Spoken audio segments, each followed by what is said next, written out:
The iron bar locks with a dull snap, a sound that erases every exit.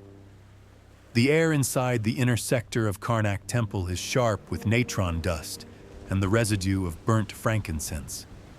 It is around 1075 BCE, during the fragile opening years of the 21st dynasty, a time when Egypt's priesthood gained more power than the pharaohs themselves.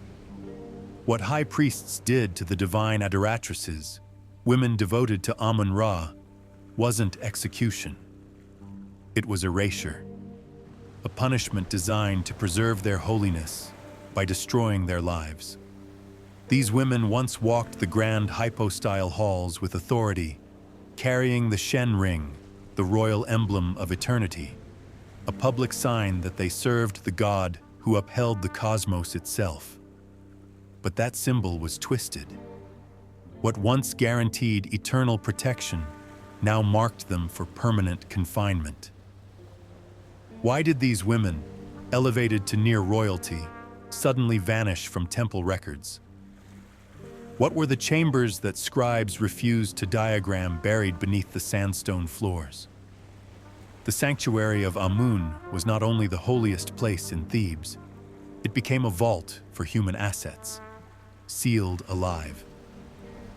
If historical truth matters to you, drop a like, subscribe, and tell us where you're watching from. Now, back to the hidden corridors. The ceremony doesn't end beneath the tall columns. It passes the sacred bark shrine through a corridor lined with reused Middle Kingdom blocks to a narrow, near-invisible seam in the limestone wall.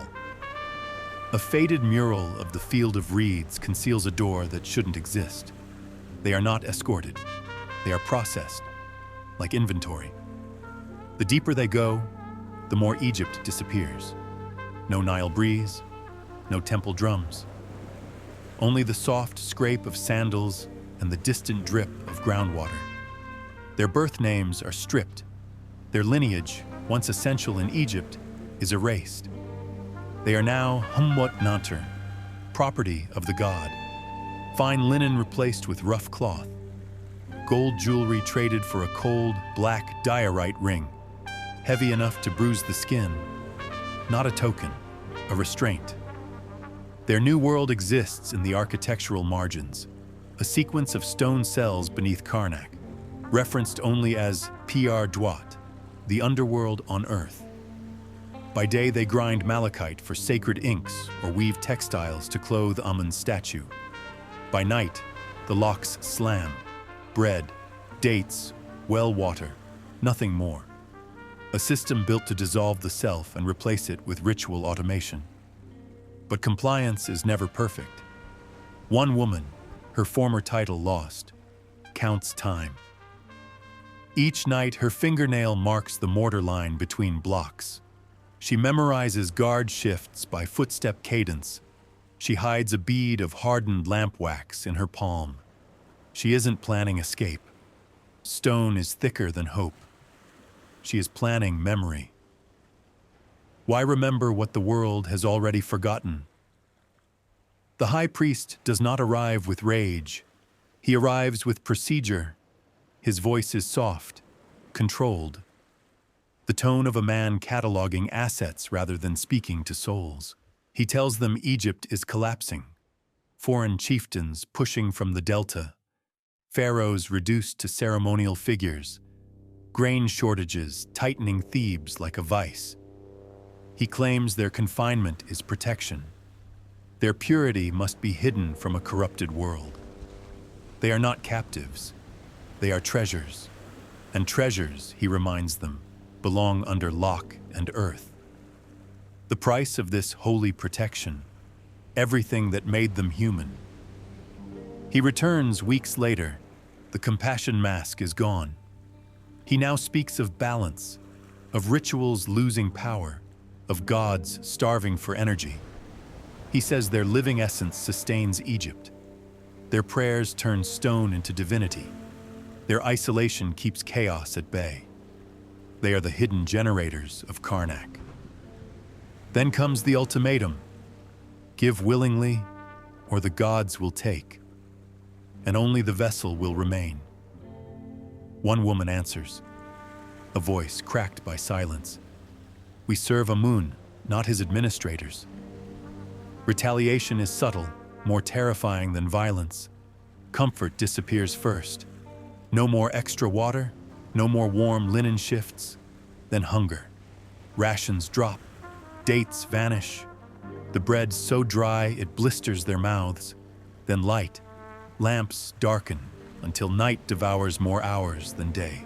Finally, speech is outlawed. Guards slide food through slits without eye contact. No greetings, no human presence. Their purpose is erased until only walls remain. They are entombed alive. This was not religion. This was politics. The once powerful gods' wives of Amun had become a threat. Women with influence the priesthood could not control. Their removal consolidated power, silencing rival authority beneath tons of sandstone. They were not offerings, they were resources. But the priests miscalculated. Isolation did not shatter them, it refined them. Their senses sharpened. Their silence became unity. Their monotony became discipline. The woman who made tally marks now feels the blocks of her cell each night, searching for anything imperfect. Her fingers brush over mortar softer than the rest. 3 nights using the jagged rim of a broken bowl to carve. A stone loosens, revealing only a cramped void. But inside, a discovery. A blue faience Shen ring, cracked but intact, older than her captivity, made by other hands, women imprisoned before them. She presses her own dark diorite ring beside it. 2 generations, 2 attempts, 2 histories almost erased. At dawn, she shares the relic in silence. Every woman touches it, a ritual without chance. A memory without papyrus. They are not the first and will not be the last. Centuries later, 1905 to 1907, during French excavations at Karnak, a sealed maintenance chamber was opened. Inside, no gold, no official records, scraps of linen date pits. Over 40 handmade Shen rings carved from wood, clay, soapstone, never meant to be seen by priests. It was the proof archaeologists did not expect. These women documented existence with the few materials allowed to them. The priests thought confinement destroyed identity. Instead, it forged defiance. The ledgers of Karnak are meticulous for every grain jar, every incense block, every scribe's quill. But where their names should be, there is a silent gap, not crossed out, just never written. History wasn't revised, it was denied. Hellenistic scholars later asked about the legendary women of Amun. The priests smiled and said they were metaphors, symbols of purity, not real flesh. The handmade rings were misfiled as minor votive objects, museum dust instead of testimony. The first sound of their suffering was a lock. The last sound was a storage box closing. Another life archived into silence. What the priesthood inflicted was not death, but administrative extinction. The theft of identity, the theft of memory, the theft of place in the world. If this hidden history moved you, help us restore the voices that stone tried to bury. Like, so this truth reaches more people, subscribe. For more chapters erased from official history, comment your city. Let the world see who is watching, because stone remembers what the scrolls are ordered to forget.